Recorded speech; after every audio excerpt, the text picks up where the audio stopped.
महागठबंधन में all is well नहीं है। बिहार में फर्स्ट फेज का चुनाव हो गया है। इसमें चारों सीटों पर एनडीए के खिलाफ आरजेडी ने अपने कैंडिडेट्स खड़े किए थे।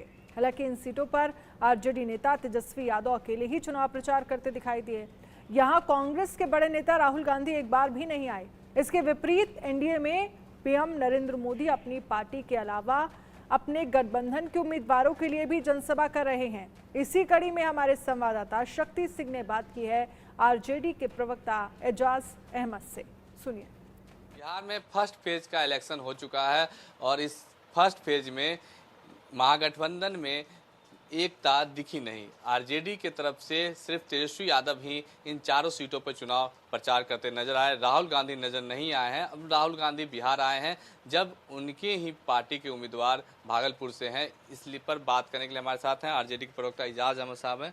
सर, ऐसा क्यों है कि एनडीए में जो है सीट प्रचार से लेकर सीट से तमाम चीज़ों पर जो है एकजुटता है। प्रधानमंत्री आ रहे हैं तो अपने घटक दलों के भी उम्मीदवारों के यहाँ जो है प्रचार कर रहे हैं, सभाएं कर रहे हैं, लेकिन इंडिया गठबंधन में ऐसा क्यों नहीं हो रहा? राहुल गांधी आए भी तो सिर्फ अपनी ही पार्टी के। देखिए, इंडिया गठबंधन पूरी तरह से विचारों के आधार पर, संकल्पों के आधार पर, जनता और जनता के सवालों पर एकजुट है। और राहुल गांधी जी जो 4 लोकसभा क्षेत्रों में चुनाव प्रचार था उसमें नहीं आए, चूँकि उनकी व्यवस्था थी। वो दक्षिण भारत के राज्यों में चुनाव प्रचार में लगे हुए थे। लेकिन सबको पता है कि बिहार में तेजस्वी प्रसाद यादव के नेतृत्व पर जो बिहार की जनता का विश्वास है, जो बिहार की जनता का समर्थन है, और जिस तरह से आज भारतीय जनता पार्टी से लेकर के जनता दल यू से लेकर के हम से लेकर के लोजपा से लेकर के सारे दलों के नेता परेशान हैं कि तेजस्वी के नेतृत्व के सामने हम सब बौने पड़ रहे हैं। आप देखें, प्रधानमंत्री जी आए, 4 लोकसभा में 3 लोकसभा क्षेत्रों में प्रचार किए, लेकिन प्रधानमंत्री जी की सभा में उतनी भीड़ नहीं दिखी जितनी तेजस्वी जी के सभा में नौजवानों ने जो जोश और नौजवानों का जो कहीं ना कहीं समर्थन दिखा तेजस्वी जी के प्रति, वो स्पष्ट करता है कि हम जनता और जनता का विश्वास जीतने में सफल है।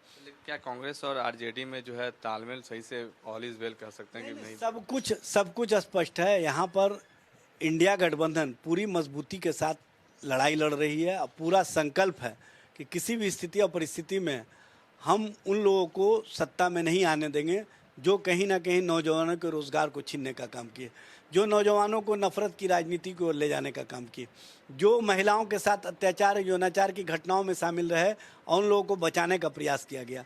जिस तरह से महंगाई बढ़ रही है, जिस तरह से भ्रष्टाचार को सदाचार और शिष्टाचार का रूप दिया जा रहा है, इन मुद्दों पर हम जनता और जनता के बीच में जब जा रहे हैं तो जनता हमारे साथ खड़ी है। जबकि आप देख रहे हैं एनडीए के अंदर जो आप एकरूपता दिखा रहे हैं उसमें एकरूपता नहीं है। सबसे बड़ी विडंबना ये है कि प्रधानमंत्री जी के 2 सभा में मुख्यमंत्री जी शामिल रहे और 2 सभा के बाद उनको भारतीय जनता पार्टी और प्रधानमंत्री के स्तर से कहीं ना कहीं स्पष्ट संदेश दे दिया गया कि अब मुख्यमंत्री जी के साथ प्रधानमंत्री जी मंच शेयर नहीं करेंगे।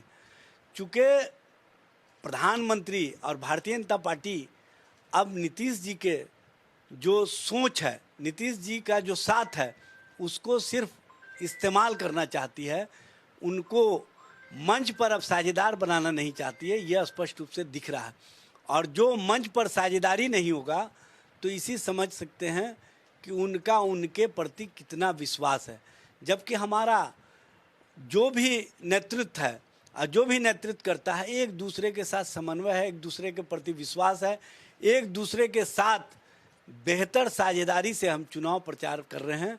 और स्पष्ट रूप से यहाँ पर तेजस्वी प्रसाद यादव के ही नेतृत्व और तेजस्वी प्रसाद यादव के समर्थन और विश्वास को जनता ने जो वेलकम किया है, उसको कहीं ना कहीं भाजपा, जनता दल यू, लोजपा, हम और एक व्यक्ति की पार्टी है, वो अपनी राजनीतिक अस्तित्व को बचाने के लिए तेजस्वी के सामने टिक नहीं पा रहे हैं।